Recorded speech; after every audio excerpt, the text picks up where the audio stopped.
Hey YouTubers, it's Charlie. So this is going to be my Constantine episode 12 video. We only have one episode left. Next week is going to be the finale, so I'll try to explain what's going on with the series. There's been a lot of talk about it maybe going to sci-fi. It's just they might move the show there and change the name to Hellblazer, which I actually think is a pretty good idea.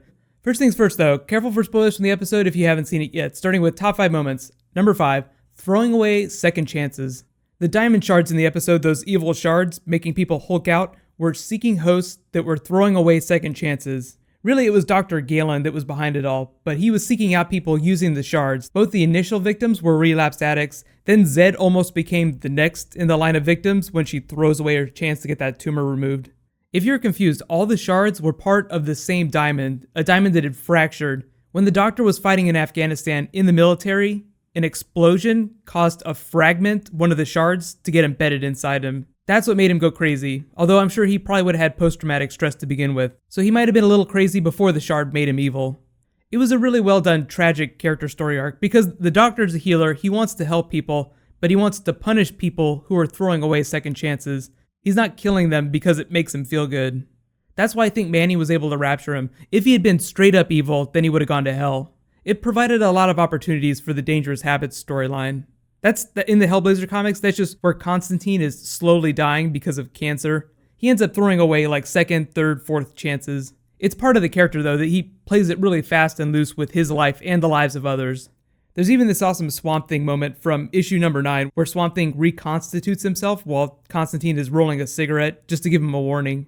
Moving on to number 4, Constantine traps Manny on Earth. I actually expected this to play out way sooner and be a much bigger deal than it ended up being. I was kind of hoping he'd spend the entire season being trapped in a human body. Manny is based on a character, or at least I think he's based on the character Gabriel from the comics. He's someone that God makes watch over Constantine, so he kind of haunts Constantine in a very passive-aggressive way. Constantine ends up taking advantage of him, getting him trapped in a human body on Earth. It's all part of his plan to fight the demon Nergal, so Constantine's trying to do a good thing, but ends up taking advantage of a friend. That through line works a little bit better when you look at the Zed storyline. Constantine making her think that she needs to keep going, even though it's going to kill her. The Manny stuff in the episode was mostly used for comedy, but it was some of the best Harold Perrineau I've seen all season. We needed scenes like this way early on. Him getting a blowjob in the closet, that was funny. It was a little on the nose, so to speak, but I understand why they did it. Moving on to number 3, Zed has a tumor that's probably going to kill her.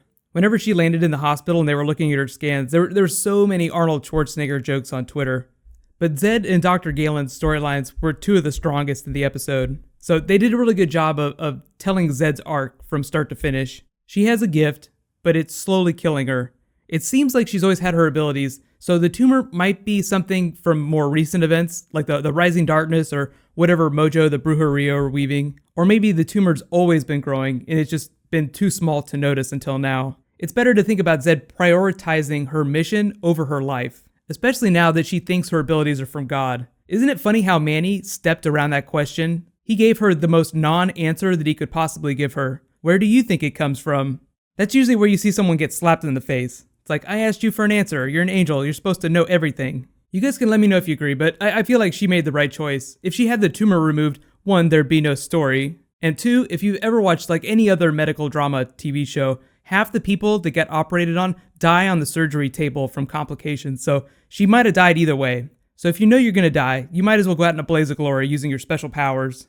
Just in case you guys haven't read Zed's storyline in the comics, I'm going to explain it just a little bit, so careful for spoilers for the Hellblazer comics. What they're doing on the TV show is a little bit different, but I'm going to still put up the spoiler tag for just a sec. So Zed's storyline is the Resurrection Crusade storyline. It has very little to do with the Rising Darkness, at least in the comics. She ends up dying from complications from the procedure. They're trying to use her as the vessel for the second coming of Christ, and it goes wrong. It doesn't work. Here's what I think the show's going to do. I still think that they're going to sacrifice her at the end. That doesn't mean that they're going to completely get rid of Angelica Salaya, the actress from the TV show. They're not going to completely cut her out of the show. If they do move to sci-fi in season 2, what I'd like to see is Ghost Zed just haunting Constantine in a really passive way. One of the most fun things about the Hellblazer series is that it is multi-dimensional, meaning that characters interact with other characters on all planes of existence. Just remember Constantine looking at Gary Lester in the mirror. That's old footage of a scene spliced in, but you get the point. They can still have dead people on the show. Let me know if you agree with that though. if they do kill Zed off in the finale, or if she dies as part of this Rising Darkness storyline, do you want to see her come back as a ghost? Moving on to number 2, Constantine uses his friends again, makes Chaz eat a shard. Well, maybe not literally eat a shard, but you get the idea. He's just throwing Chaz under the bus. They even use him to get into the hospital by stabbing him, and then causing a distraction by making him spray blood all over the place. Normally, this would come back to bite Constantine in the ass. Chaz seemed like he kind of enjoyed what was going on, like he reluctantly accepted it. So I don't think he's going to turn on Constantine anytime soon. But a really big part of the John Constantine character is that he abuses the trust of other people habitually. Just to talk a little bit about the visual effects though, like with these shards, it was actually really good. Constantine is a show, I don't think it has a lot of money for visual effects, but they do a lot with very little. Like when they're inside the lair set, I feel like the way that they've shot the lair in the last couple of episodes has been so interesting. I'm actually a little upset that they don't spend more time exploring in there. Moving on to number 1, Constantine explains that he just sees all of his friends as already being dead. Super dark and probably foreshadowing for the finale.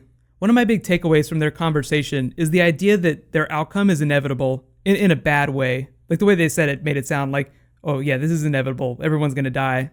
There are a couple different versions of this depending on which character you're looking at. So one, we have like the overarching plot, the Brujeria merging hell with Earth. Then from Zed's perspective, you have the tumor killing her, just straight up killing her, real simple there. And then from Constantine's perspective, the inevitable outcome is that the demon will possess him again, or he'll turn into Dark Constantine. If there's any twist on this that I'd like to see, it would be Constantine selling his soul again, or making a bargain to try and save everyone, or stop the Brujeria.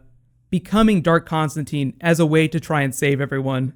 I know a lot of you were wondering after episode 9, after the end, when Constantine's looking into camera, and it seems like he's just lying and the demon might really still be inside him. I feel like that's going to come back. If you remember all the way back to the beginning of the series, we saw the version of Dark Constantine. He's like, this is your future. This is what's going to become of you. There have been a lot of times in the comics when Constantine has either been possessed or he's been stuck in hell outright. Here's my big question for you guys though. What do you think is going to happen in the finale to tie up this Brujeria Rising Darkness storyline? Or do you think that they're not going to tie it up? It seems like the only way they have to resolve all these running storylines is to tie everything to a singular person, then have the group defeat said person.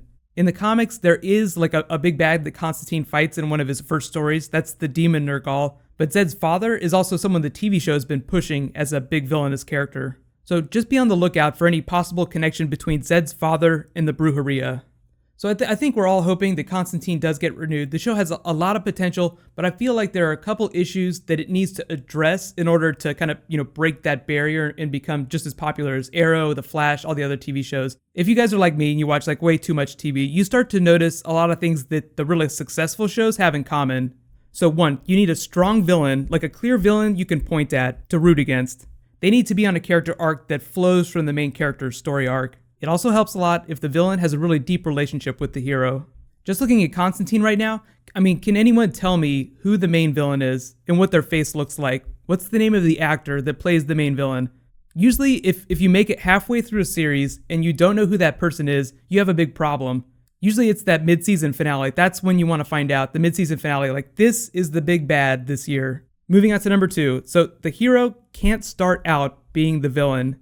You really, like when you first meet a character for the first time, you really want to believe in their good intentions before they go super dark and they break your trust. Breaking Bad is probably the perfect example of this, where someone starts out as a very sympathetic hero, and by the very end, by the final season, turns into the biggest villain. In my last little bit, number 3, don't water down the most fun things about the series. So what's the most fun thing about Constantine right now? Well, the inside of the lair and all the magical artifacts. I totally get why you can't start off with Constantine wearing the Helmet of Fate or wielding the Books of Magic. You have to work your way up to that. But learning about those things are really where the exciting adventure comes from. Like supernatural Indiana Jones. Like the Librarians, a totally different TV show. Them hunting down artifacts. Let me know what you guys think though. What are a couple things that Constantine might be able to fix that would make the show more popular or make it more fun to watch? Just as a side note, kind of along those lines, if they do get a season 2, and I really do hope they get a season 2, I think it'd be a lot of fun if they did the Rise of the Trinity of Sin.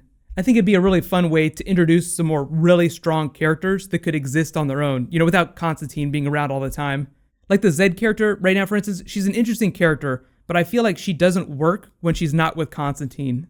So just big reminders, next week is the finale. Be sure to subscribe to get my video. I think NBC is going to say what's happening with the show before then, or at least in the next 2 weeks.